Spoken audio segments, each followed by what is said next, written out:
Please don't come in here. We can do it totally afterwards.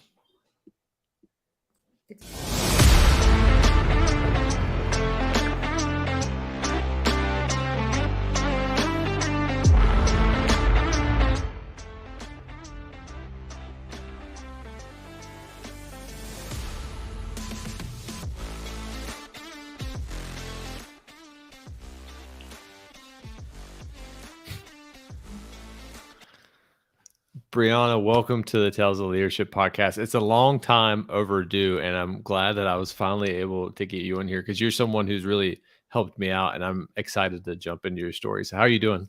I am well. You know what? I wanted to be on your podcast since you launched it. I'm so proud of you and grateful for your demonstration of leadership. So this is going to be fun. Yeah, absolutely. So I think I'm always very interested in to kind of start with the same question of how you define leadership, because I have people on from the Coast Guard, I've had people on from the Army and in civilian leadership, but I think you occupy such a unique space when it comes to like wellness, and I would love to hear how you define it.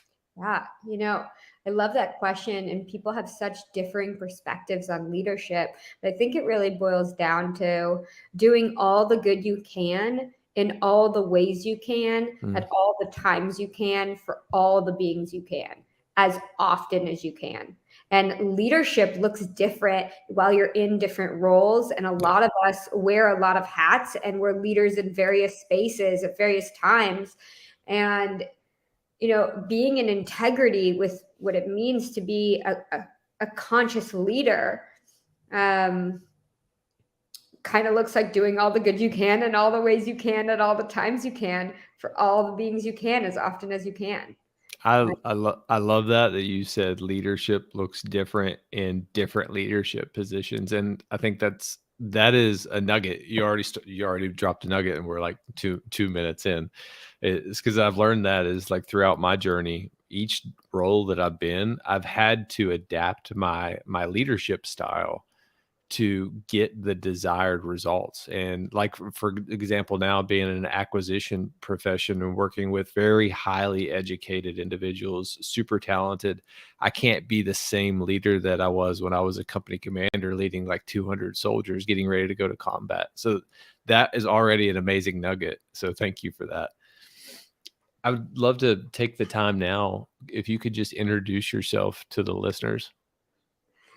Sure.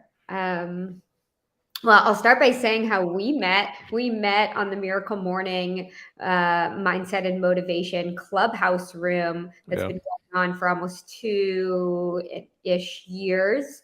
We just hit our 2-year mark in the last month or so. And that was a space that I held and co-created with hundreds of thousands of other people during the pandemic, representing leadership from within, representing wellness as a catalyst for personal leadership. And what's something that is so important is how we care for ourselves so that we can be leaders in a sustainable and healthy way for those that we're serving. Because it's not effective for us to show up in a way that we're serving others at the expense of ourselves. So that is one facet of myself. I've represented the Miracle Morning for the last 14 years and bring the Miracle Morning practices to schools across the globe. I'm an author and educator, speaker, all of those types of things surrounding personal leadership and wellness. So you dropped another nugget, and so I love like digging into some of those, because really one of the goals of this podcast is to share transformational leadership practices. And a thing that is so commonly overlooked is ourself. And I think you used the metaphor when I jumped into the room the first time and heard you talk, is that as a leader, we have to fill up our cup. So we go into the world and then it overflows, and then we can kind of pour ourselves into our work and then pour ourselves into our families. And when I started this like coaching journey, I started looking at it between work, family, and self. Everyone talks about work, everyone talks about family, but no one takes the time for themselves. And I think as a leader, it's not selfish. And that's one thing that I've really tried to impress upon, especially like people that I lead. It's not selfish to take care of yourself, because when you do that, you can give yourself more fully to the mission, to your family, and to, the world when it needs you. Absolutely. It's not only is it not selfish, it's essential. Yeah. It's essential for us to be our healthiest self. Otherwise, we get burned out. Otherwise, we're easily triggered. Otherwise, we're not able to think as clearly, and we become weaker physically and emotionally. And that's not what we're looking for if we are in leadership positions, especially high risk leadership positions. Yeah. When I was in company command, I think this is like a perfect example of it, is that I would wake up at 4:45 in the morning every day, um, kind of fill myself up, and then I would go into work, and then I would be run my organization to almost 6 o'clock at night, and then get back, spend time with my family from 6 to 7, put them to bed. And then it was kind of like my wife and myself. But if I didn't have that morning of being intentional, then it would just throw my entire day off. I had to show up like, with like a light switch. I had to be switched on. And that morning routine was so critical for me. I, I would love to really start, where did this start for you, of getting into wellness and the whole miracle morning? How did you get involved with that? Yeah, absolutely. Well, when I was a child, I had some very, very intense health challenges. Mm. Um, I had a lot of assistive devices that helped me get through the day. I had a lot of very heavy medications that doctors thought were necessary for the conditions that I had. There were a lot of physical and mental limitations imposed on my life. And when I was 19, I lost the ability to walk. Wow. And the journey to relearn to walk again was the catalyst for my personal leadership awareness. I didn't even Mm. know what it looked like to take personal responsibility for my own well-being. I actually thought that other people, professionals, especially leaders in their field, Yeah. had my best interest in mind. And so I never questioned the doctors. I never questioned really any of the treatments or therapies, because these guys knew what they were doing.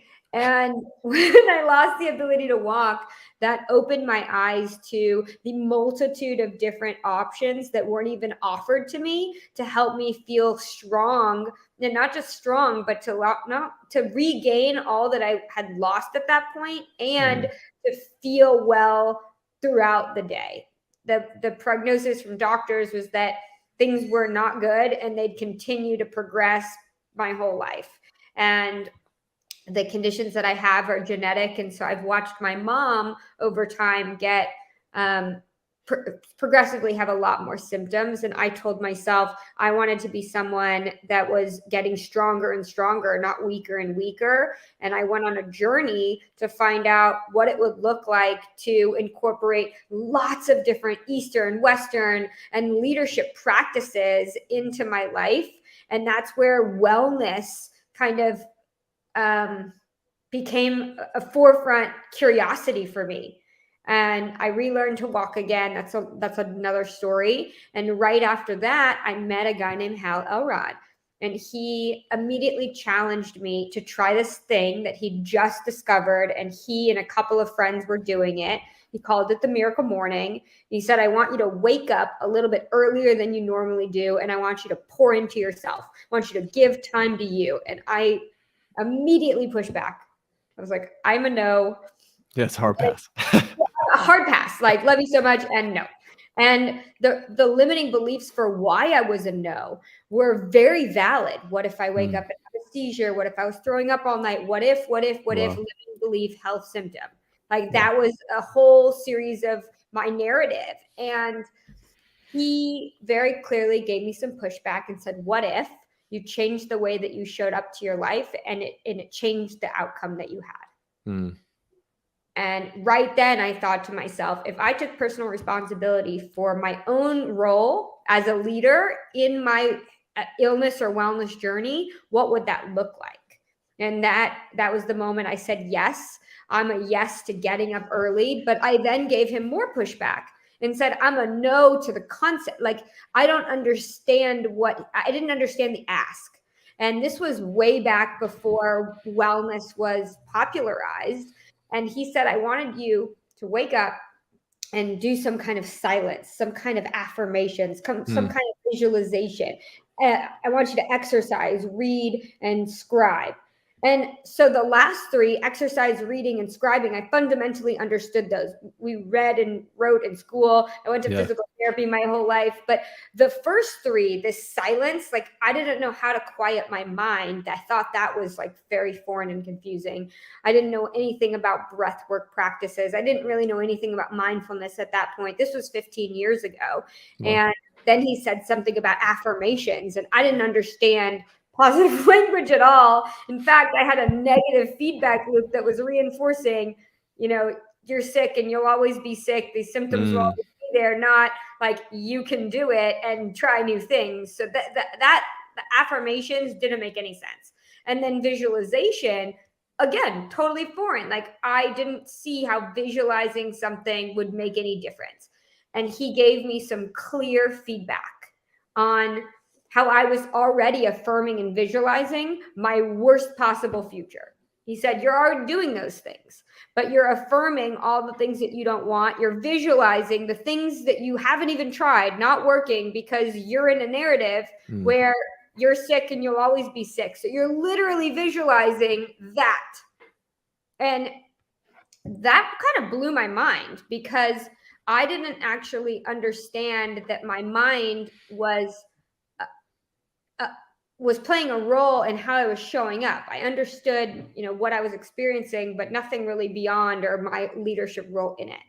So the next day I said that I was going to, I said, yes, I'm going to try this thing. And the next day in my first miracle morning, I very clearly saw in my visualization that if I did some version of habit stacking in the morning, some positive habit stacking in the morning, I'd never spend another 24 hours in bed or in a hospital ever again. And it's been 15 years, and that is 100% the case. I've never missed a day, and I intend to never miss a day for my whole life. Yeah. So I think you and I have that extreme discipline when it comes to our morning routines. I think you're the only other person that I could confidently say that about is like I could be TDY to San Francisco, and it doesn't matter if I have a meeting at 8 o'clock, then I'll tailor my morning routine to where I can get everything in, because it's so important. And you said a couple things that I really want to go back and press upon, and self leadership. So you talked about self leadership, and I see leadership as kind of working through this in my mind is like a military operation in a way. Is there's phases upon it to where it's a journey, it's not a destination. John Maxwell talks about leadership as a verb. An action, and we're constantly moving and we're taking people there. But the first phase is ourselves. And it takes time to kind of discover who we are and then realize that we're a leader. I think every single one of us, even if you don't have a team that you're leading, even if you don't have a family, you have to learn to lead yourself. And it starts in the morning. When the alarm clock goes off, do you get up and do you go through a routine? Because then that sets the entire day, the entire pace of the day. So thank you for highlighting that. And another beautiful thing that you said, and I wondered if you can maybe go into it a little bit deeper, is habit stacking. Could you define that? Yeah. So the miracle morning, the acronym is the savers: silence, Mm, affirmations, visualization, exercise, reading, and scribing. But really, that's just some version of stacking things on top of each other that are yeah. good for each other. And I learned this from a brilliant physician when he gave me this analogy about the symptoms I was experiencing. And he said, each thing that you do is going to stack 5% in the direction of wellness for you. You have Mm, to do more for you to get stronger because you're fighting against something. And so I thought to myself, if I stack drinking water, and then going on a walk, and then this, and then this, and then this, and then this. I'm going to build momentum faster. That's why the Mm, miracle morning, that's why having a morning practice is so important, because you're really looking to build momentum for your whole day. You don't know what's in front of you. There's always going to be chaos. These are the things we can guarantee. Like there's going to be some I kind of love that. uncertainty. There's going to be some kind of, wild card variables. There's going to be some kind of like very small to large drama that's happening personally or professionally. And we need to show up as our best selves so that we Yes. can lead those around us. And I do want to highlight just one stark difference but similarity between the two of us, because I grew up very physically challenged. The symptoms that I have, some of them have gone away, some of them are definitely still around, and new Yeah. ones come up all the time. And so given how I operate in my own body, I set the bar low. Mm. Like you are like I aspire to be as strong as you one day, Josh. Well, But thank you. I set the bar low, and I haven't missed a day in the last 15 years because I said to myself, no matter what, I'm going to give myself a bare minimum of 6 minutes, Mm. no matter what. And often that's 10 or 20 or 30 or 2 hours or 3 hours, but it doesn't matter. And if today all I have is 10 minutes, and tomorrow is an hour, and the next day is 2 hours, I am guaranteeing that I'm going to stack multiple habits that are going to serve me. And I supplement, especially on the days that my miracle morning is less than an hour. I Yeah. supplement and have a lot of practices in transition meetings, like literally utilizing the things that I need throughout the day to maintain being a conscious leader in whatever setting I'm in. And so for you, I know your practice is multiple hours long and you're amazing and you got it together every day, no matter what. You got like a very specific thing. But for me, my practice looks different every morning. It's based on what I need to be physically and mentally strong enough that day. Sometimes Mm. the reading is longer, sometimes the journaling is longer, sometimes sometimes certain practices I extend, and sometimes I extend others depending upon my needs. Yet we're both the exact same in our discipline. We Yeah. both said, this is a thing, and I'm going to do it in a way that works for me. And that's something that if people understood that they could be Boom. flexible with what the discipline was, like Yeah. if I was trying to compare myself to you, I'd feel like a failure. But I Mm. compare myself as a leader to who I used to be and who I choose to be. And that's something that I think is essential within leadership, because if we're comparing ourselves, it's a one-to-one game. When we compare ourselves to who we were and who we want to be, then we're able to step into the best version of ourselves to be the strongest leaders. We're not comparing ourselves to someone else's potential. That is an amazing point to highlight, and because you and I have that, I think, that extreme level of discipline, but I hold myself to such a high standard. I think like my morning routine starts at 4 in the morning, and then I don't leave to go to work till probably like 7:30. A very intensive workout broke down in the morning, like reading 30 minutes in the morning, journaling.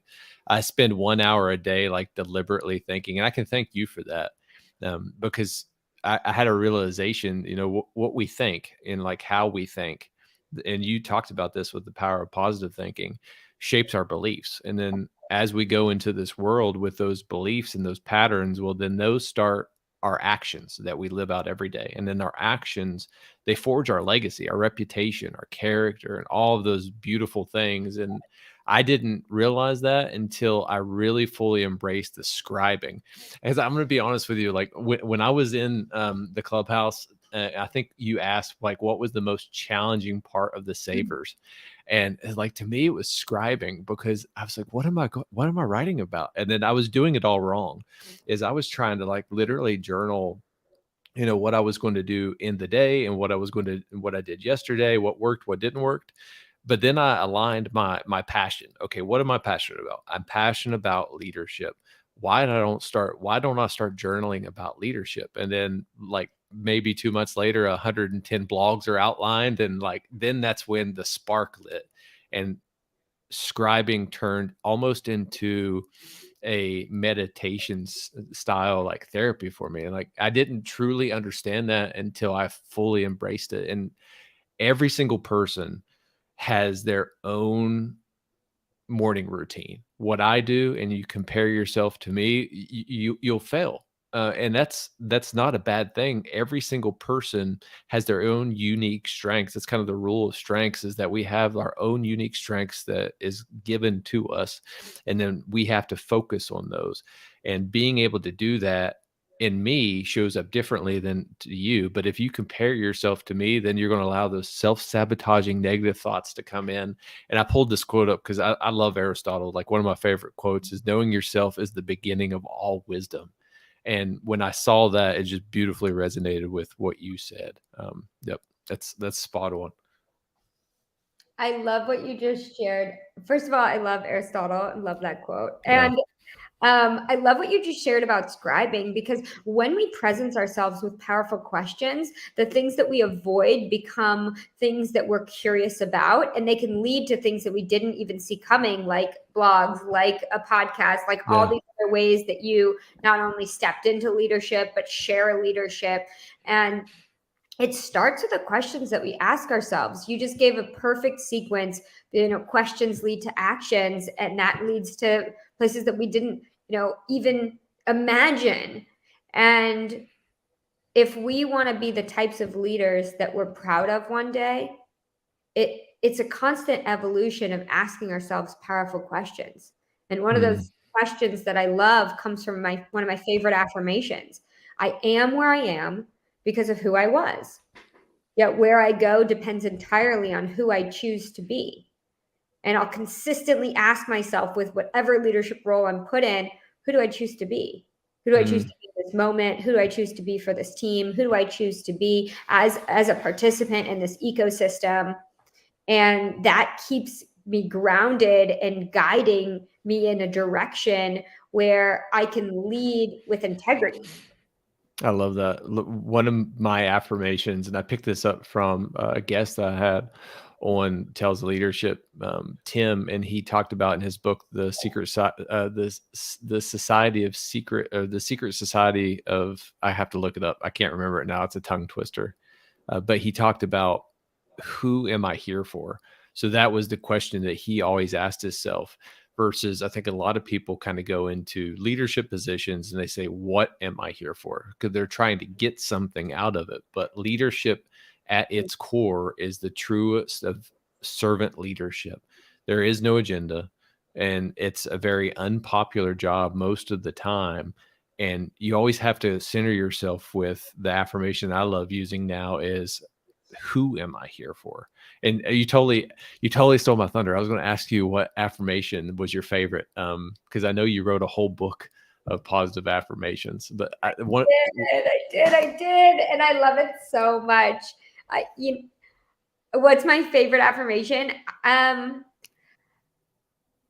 actually love a lot of them that aren't even in the book. I have this tagline that I say when I sign off the show, and it's "Keep shining, the world needs your light." I love that one because I remember that there's so much good inside of each of us that we often dim, because there's like this subconscious negative narrative that's playing over and over. And that's why I made the book. I wanted to help people create new neural pathways towards believing in themselves. And it starts with changing the language that we have our conversation with ourselves surrounding. Like, we talk to ourselves more than anybody else. Like, we talk to literally ourselves. Yeah. We talk to all of the other people combined. And so if we are our own biggest cheerleader, lots of possibilities are coming forward. But if we are our own biggest critic, there's a lot of challenges that we create for ourselves in being a leader. And so when I think about affirmations, I literally love all of them. I love them all. That's why you had to write a book, because you love them all. I have the ability to change or create anything in my life starting now. That one's a powerful one because I'll consistently ask myself, what am I working on changing or creating in my life as a leader right now in the role that I'm in? And, something new will come up, or something that I didn't see coming will come up. Another one that I absolutely love is the greatest gift I can give to others is simply to fulfill my potential, to live in alignment with my values so that I can show others how to do the same. And I think that that's the most pertinent affirmation to leadership, because there are two types of leaders. And when you talk about like servant leadership, there's someone with a title and people already know that they're a leader. And then there's literally every one of us in all roles that we play, because every moment someone is witnessing how we're showing up, whether it's that person that you held the door for or not. Literally every single person is coexisting together in this ecosystem, and somebody's watching your every move, like for real, like whatever you post, like someone is watching your every move and they're being affected by how you show up.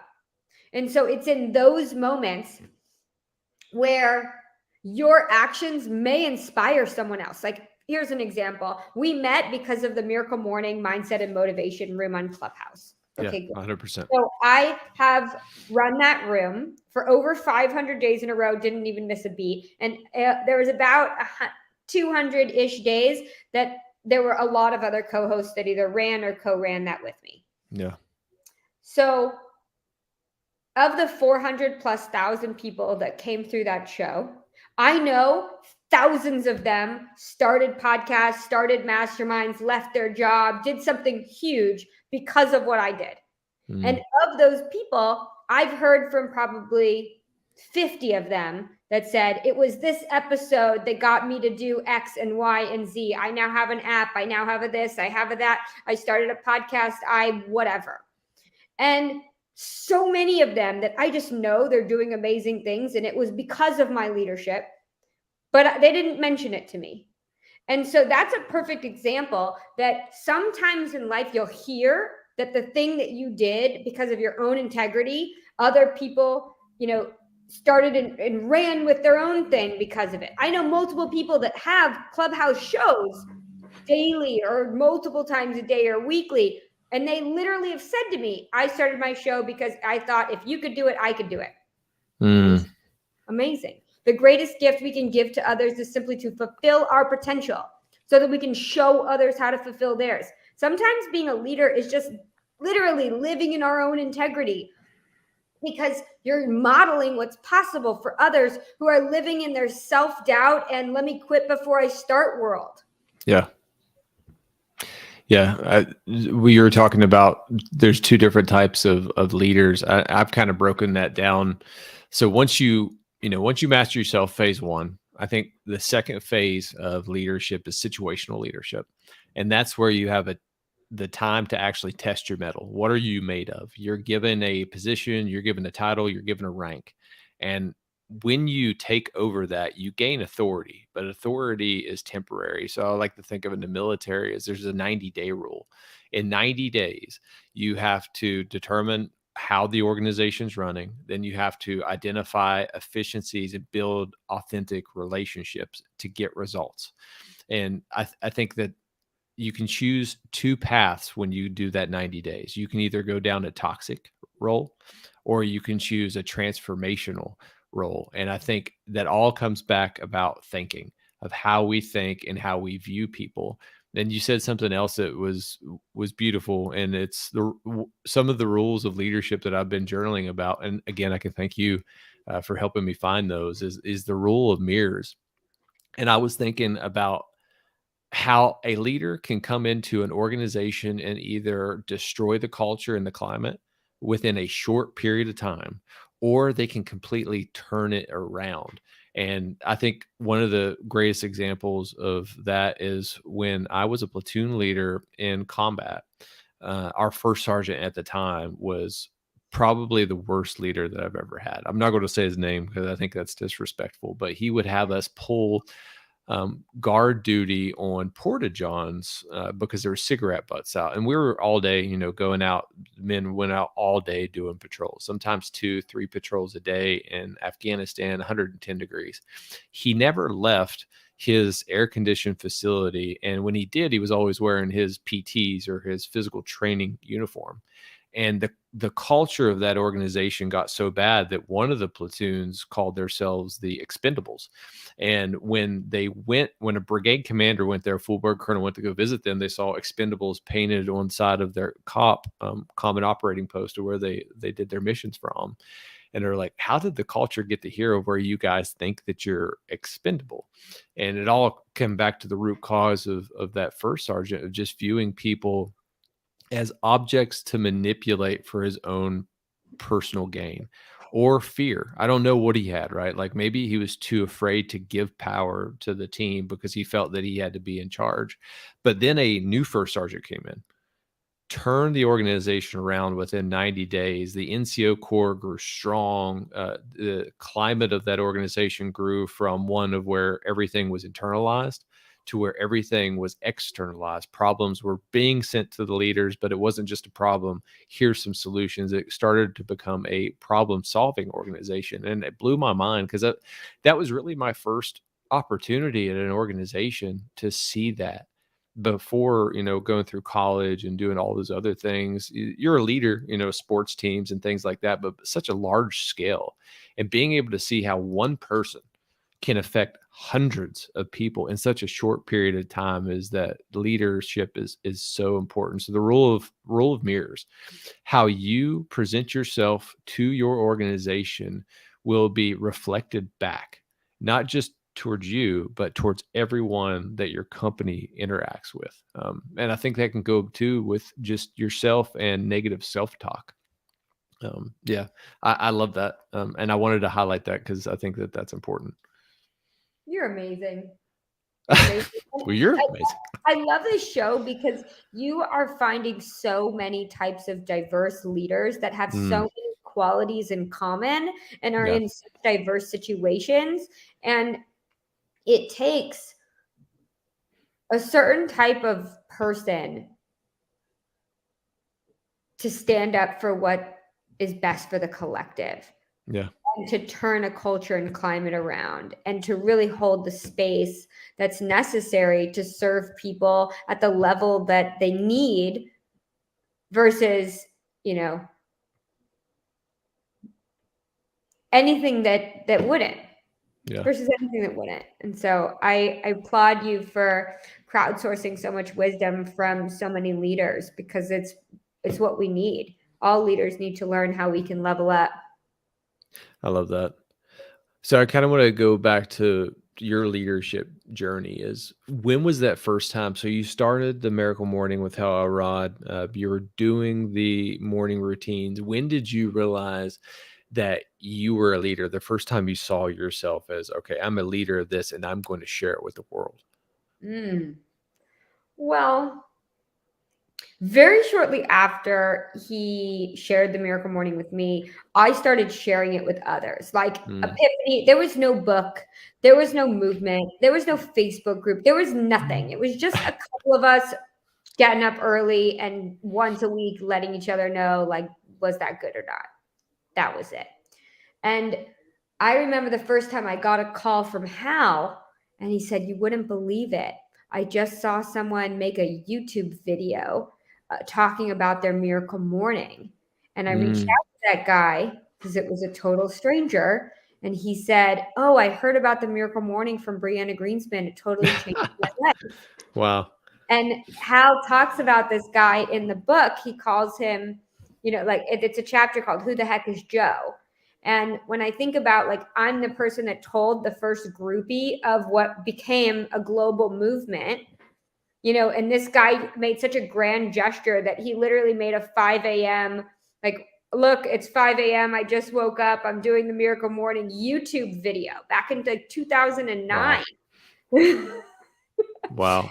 And that, when I look back, that was the first time I thought, like, oh, the words that I say matter. People are asking me, that guy asked me what I was doing to be so successful. I just learned to walk again. I was the number one salesperson at my company at that time. And I said, I'm waking up early and pouring into myself. I'm giving myself time before I give time to the world. And that really stuck with him. And it stuck with me that someone who was struggling would ask me for help. And then, he didn't even tell me it was helpful, but he told the internet. And that, showed me that there's so many, and I never thought twice about our conversation. It was just like a random coffee with a random guy, and then that was it. But the words that I shared had such an impact on his life that I realized I actually am a leader in small and large ways, and then have, stepped into that role in so many other ways over the last 15 years by finding my voice and by sharing with those in similar or completely different circumstances, what I've learned about personal responsibility and personal leadership, and how that impacts the ways that we serve others.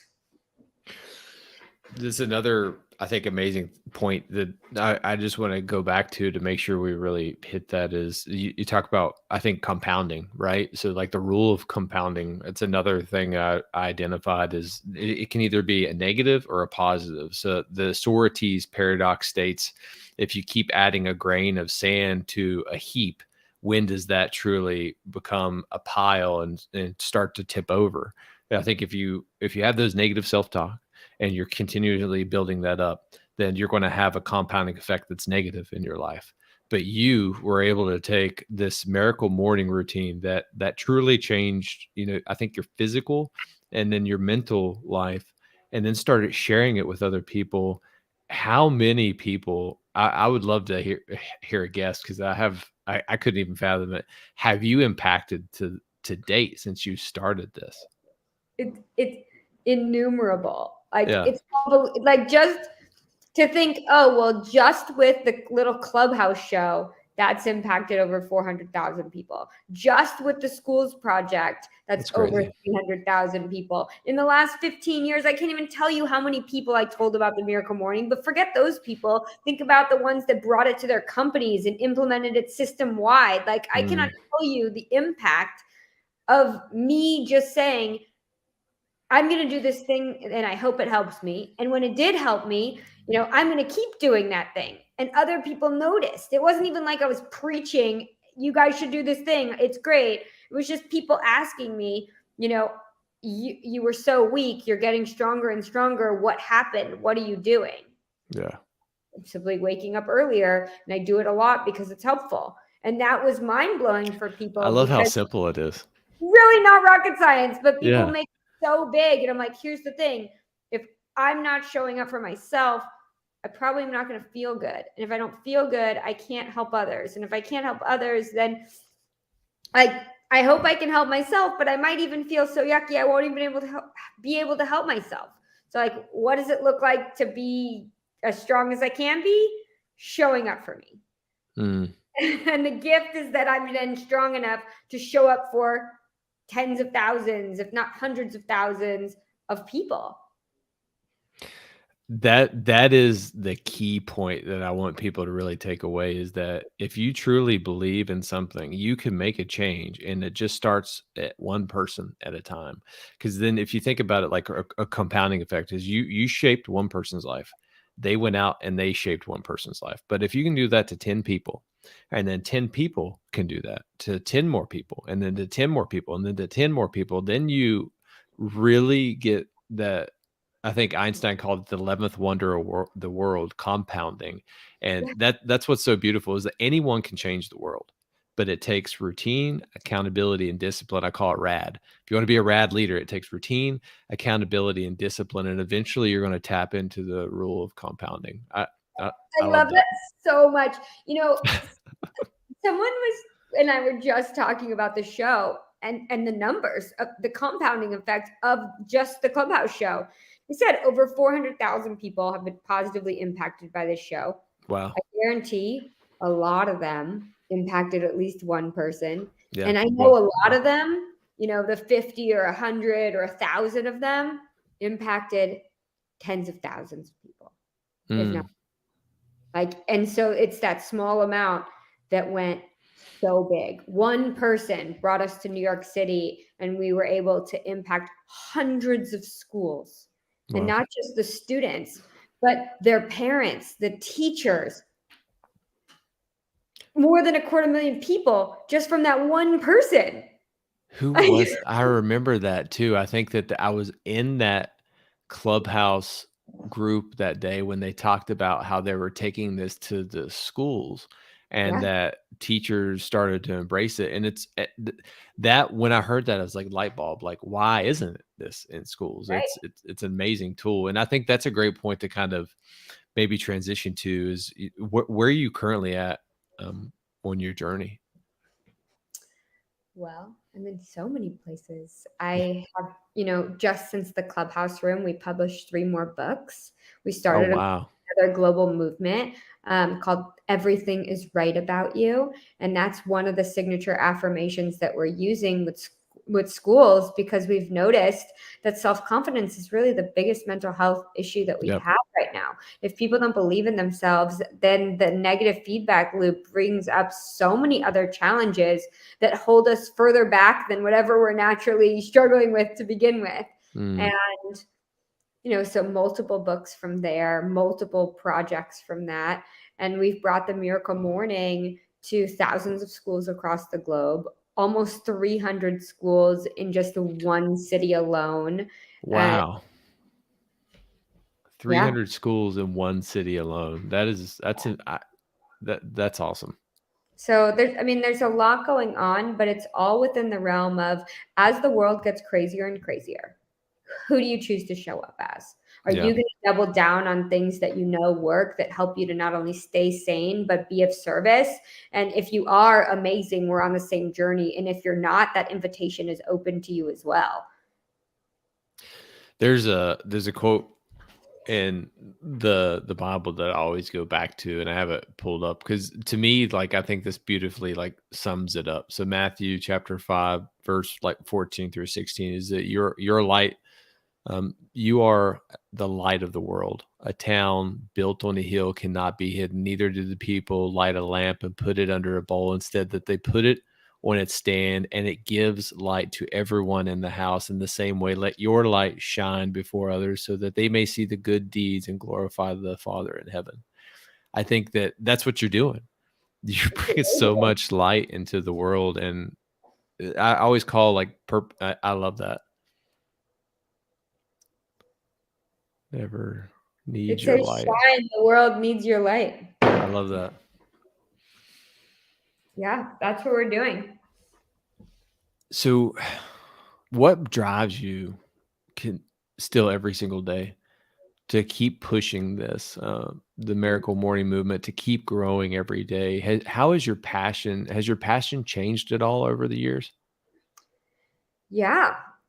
When for many years, Miracle Morning was something that I loved, but my passion was really mentoring people with chronic and terminal illnesses, specifically like people, young children that had similar conditions to what I grew up with, that didn't know that there was another path, that didn't know that, getting sicker and sicker and living like a really poor quality of life was the only, like they thought that that was the only option. And so Yeah.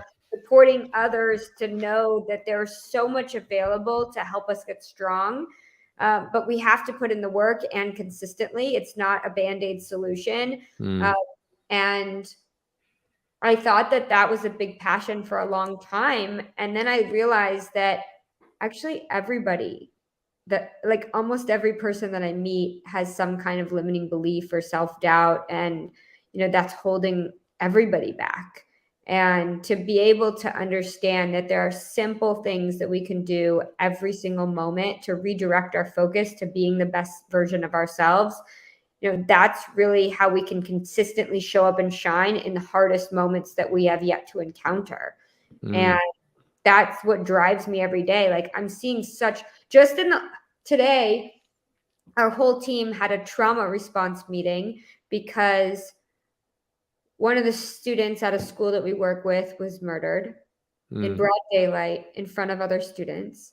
Wow. There were 2 kids that committed suicide in another school that we work with, that we didn't work with them until after that happened, but they reached out and said that the school needed some kind of a culture and climate shift, and they'd heard we would be helpful. and multiple other deaths amongst staff members, amongst PTA members, amongst partners of teachers. And Wow. as a result, the conversation was surrounding, like, what do we do to hold space for those that are sitting in a space of trauma as leaders, as those that understand that you can respond to trauma with growth if you're clear about how to show up. And post-traumatic growth versus post-traumatic stress, they're both options. And so when I think about what drives me, it's that I'm constantly hearing these stories of, like, challenging, really hard things happening, and not enough useful tools on the table for people to show up in a way that they're proud of, for people to, we call it unpacking the rocks in our backpack. Are we going to hold trauma and let it dictate the rest of our life, or we're going to be continuously show up in the face of the fire and, have the tools and supports that we need internally and externally to be leaders consistently? So that is a big driving force for continuing to serve other audiences, whether it's chronically ill people, whether it's students in the whole education field, etc. I love how it can be universally applied to everything. It could be universally applied to the military with PTSD, and how you talked about post-traumatic growth versus stress. And I never thought of it like that until you said that. That is a question worthy of scribing. So I'm going to define the difference between those two. That's something beautiful to lay And out. and many people have, and there's tons of supports that my team bring to organizations surrounding post-traumatic growth. It's crazy because 70% of the population responds to trauma with growth, yet we live in a negativity biased society where even if most of the things in your day or most of the things in your story are positive, we're literally just highlighting the one or Yes. multiple negative aspects of the entire experience. And so if the entire world is sitting in a space of trauma, most people, more than half, are responding with resilience, yet we're only highlighting those that aren't. And those that aren't because they don't have the proper tools, and we haven't normalized that most do. And that's kind of crazy because when we only are talking about one thing, okay, people go through crazy hard experiences and they hold the trauma, then that becomes that normalizes it for people who are in trauma. And if we knew that there were two ways to respond, then we'd probably choose to learn from the experience we're sitting in and to be the most resilient version of ourselves. Yeah. There's so much more to it. I know we can't get into this one right now, but neuroplasticity is fascinating, and the way that our brain functions is fascinating, and the way that we choose to respond is really, we said this affirmation before: the greatest gift I can give to others is simply to fulfill my potential so that I can show others how to fulfill theirs. When you see someone in a traumatic experience and they show up as their most resilient self, it inspires you in a traumatic experience to also show up as your most resilient self. It does. And 100%. that's really, a demonstration of leadership through action. That is really powerful content, Brie. It truly is. And I think there's two ways of thinking about it. When you go through a traumatic event, you can either fall into the victim, or you can turn into the thriver and begin to thrive with it. Use it as a motivation. Remember the experience because it's the past, but the past you can't change. So is it a fact or an issue? Facts are the past. Issue is in the present right now. What can you actually change? So take that experience, gain the wisdom, and then move forward. So in the military, they have a concept called a short halt. And anytime that you kind of run into an issue, or you just got done with an issue and you're transitioning into another military operation, or you're getting ready to actually do actions on the objective, we always do a SEALs halt. So stop, look, listen, and you're going to think this is weird, but smell. Stop, look, listen, and smell. But I kind of break it down to STOP, the acronym STOP. So silence, take a tactical pause, Mm. observe your surroundings, and then pursue with purpose. And I think that's what happens is people don't, I think, truly break down those traumatic experiences and pull what should be pulled from them. Instead, they pull from the viewpoint of I was a victim and there's nothing that I can do to ever change. And they get into that negative mindset versus like, all right, what good could come out of this? And I say that because like my affirmation that I go to, I call it my strength statement, is every day is a gift.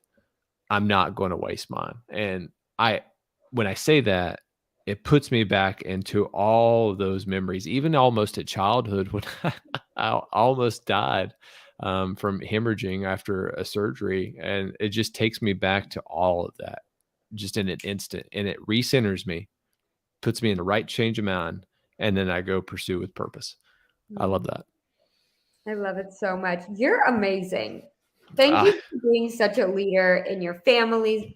Thank you so much for being a leader for our country. Thanks so much for being an individual leader and inspiring leadership in so many others, and for, inviting a conversation surrounding leadership styles and, crowdsourcing leadership wisdom. Everything is right about you.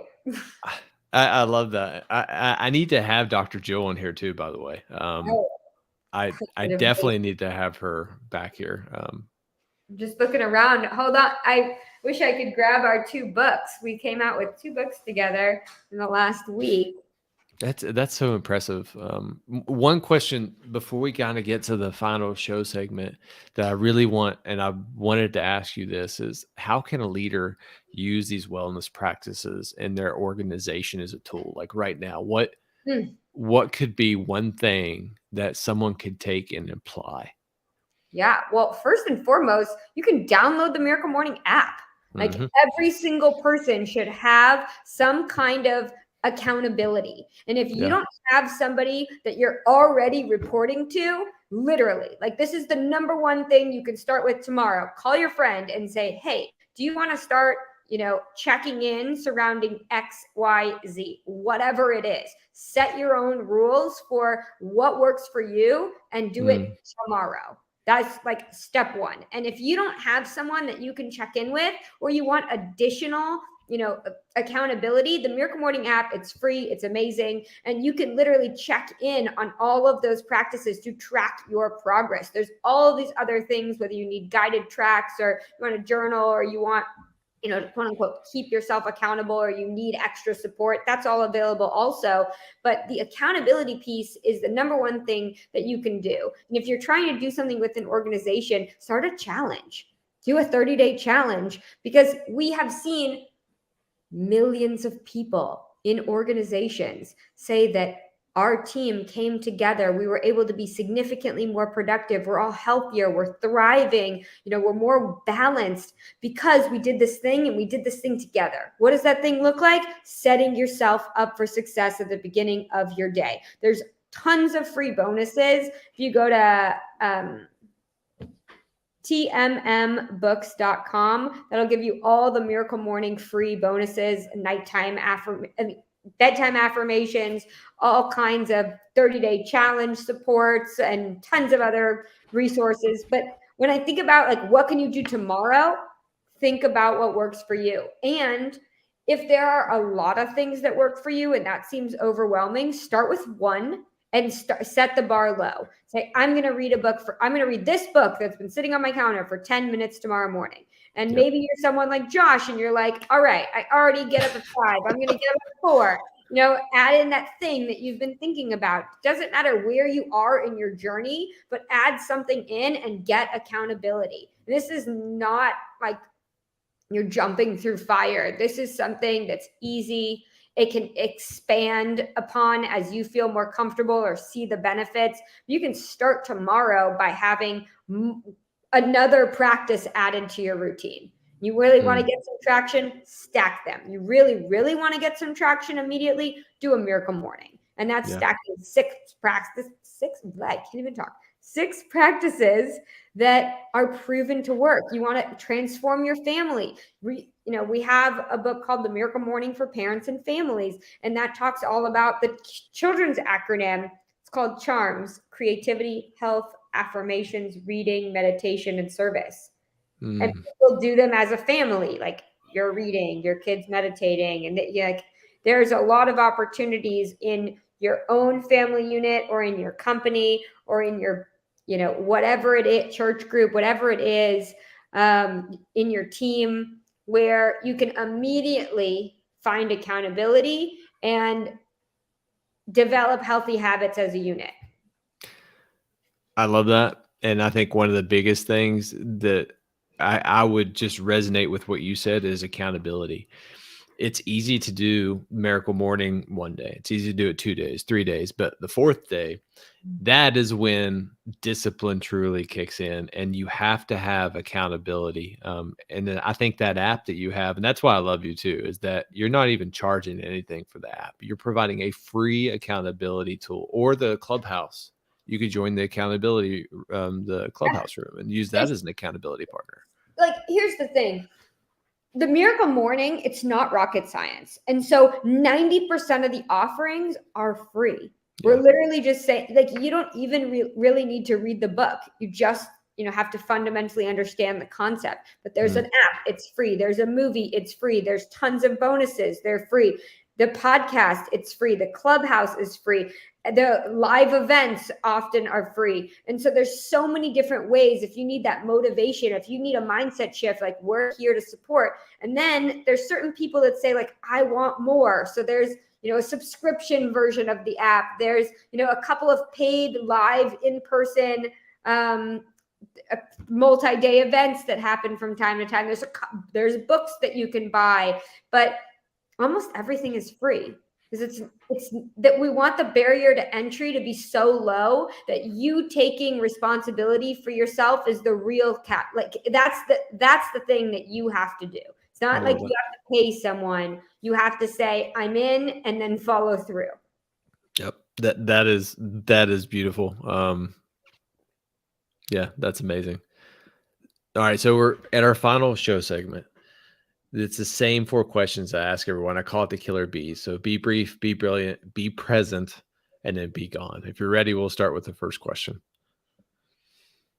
Yeah, I'm ready. Let's go. So, what do you believe separates an average leader from an extraordinary leader? Their level of consciousness. I'm going to love your answers too, because a lot of these are usually the same, but I feel like yours are going to be totally different. And I love that. Okay. So question 2, what is one resource that you could recommend to our listeners? To follow up on that first answer, David Hawkins' Chart of Consciousness. It's in a book called Power versus Force, and deeply explained in a book called Letting Go. Yet the state of consciousness that you show up in every moment dictates your outcome. Wow. Could you say that one more time? Because I want to write that down. Yeah, the state of consciousness that you show up in every moment dictates the outcome. Yeah, I love that. I'm going to get that book. Okay. So question 3, if you could go back in time and give your younger self a piece of advice, what would it be? Oh my gosh. If I could give my younger self a piece of advice, it would literally, I'm looking at the affirmations on my wall right now. I'm taking them off. I believe you can speak things into existence. I believe in myself. So I think I would tell my younger self that believing in my possibilities and acknowledging all my strengths would be the catalyst to developing leadership skills. Wow. Mhm. I love that. All right, the final question. How can our listeners find you and how can they add value to your mission? Mm. I'm not really so like social media savvy. I'm more like a quiet helper person. So I don't know. You can Google me. I'm sure like I have a website, BriannaGreenspan.com. I've got some kind of like social media. There's a Clubhouse presence. Just look up the Miracle Morning. Very chill. Um, and how can they add value? When you look up the chart of consciousness, you'll see that there's lower states of consciousness and higher states of consciousness. Choose to be someone that does something courageous each and every Mm, day. The threshold of elevated consciousness. Be part of the energetic shift in the planet to be the best version of yourselves. We collectively need to normalize showing up as leaders in every respect, and we can all do that together. It's not my mission, it's a world mission. And so all of you guys can play a role in making really good choices in the leadership roles that you're in to serve the communities that you're a part of. that's amazing. Bria, I always talk about I'm trying to build better leaders and I define them as pals, purposeful, accountable leaders. And you are a purposeful, accountable leader. Every time I talk to you, it just fires me up. So thank you so much for spending this hour with me and being intentional. It was my honor and privilege. You're such an amazing leader, and thank you for all that you do. Absolutely. Have a great night.